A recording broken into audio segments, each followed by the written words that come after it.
Morning breakfast కింద సింపుల్గా చేసుకోగలిగే పొడిలాడే సేమియా ఉప్మా అండి.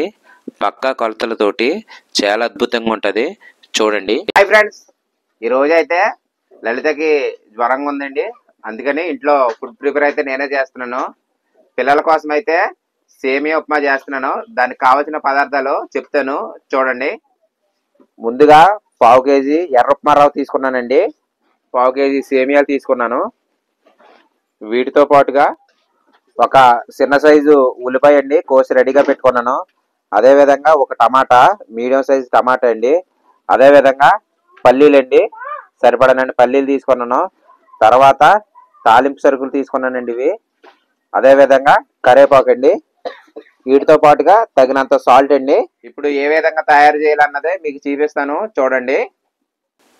ముందుగా స్టవ్ వెలిగించుకుని ఒక కడాయి తీసుకుని స్టవ్ మీద పెట్టి 3 టీ స్పూన్ల వరకు ఆయిల్ పోసుకుని, ఆయిల్ వీటెక్కిన తర్వాత ముందుగా రెడీ చేసుకున్న ఎర్రచనగ పల్లీలు తీసుకుని వీటిని దోరగా వేయించాలండి.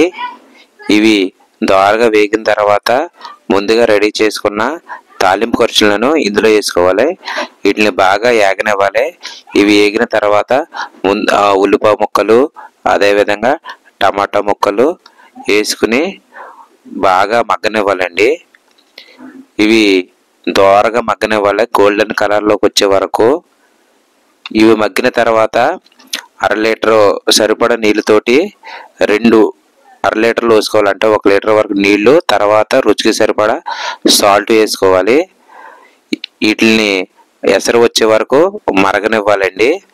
అలా బాగా మరిగిన తర్వాత ముందుగా ఎర్ర ఉప్మా రవ్వ ఇందులో పోసుకోవాలి.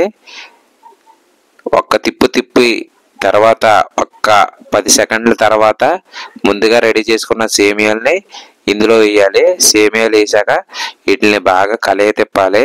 కలయి తిప్పిన తర్వాత మనం మూత పెట్టేసుకోవాలి.